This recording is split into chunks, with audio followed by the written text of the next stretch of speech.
Қазақ айтады, үйдің қазынасы қарт, даланың қазынасы мал дейді екен. Қартты құрметтеген адам болашағы болады екен.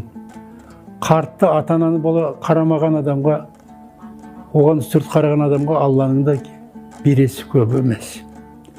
Біреу кисе киімге, ішкенге жармай тұрады. Ол неден болған? Ата-анасын разы қылмағандықтан. Ата-ана разы болмай тірлігіне береке кірмейді екен. Сондықтан әрбір жас ата-ананы құрметтеу керек. Қала берді үлкенді құрметтеу керек. Атаның сөзіге жерге қалдыруға болмайды. Аталы сөз жерге қалған ол дұрыс қасиет емес. Біз өсуіміз үшін бата дуа керек. Бата дейтін ақты қараға, қараны аққа айландырып жібереді. Періште келетін болса, сол жақсы дуалар қабыл болып кетсе, үлкеннің разы болғаны Алланың разылығына тең болса, дуаменен ерге көрер, жаңбырменен жерге көрер дейді.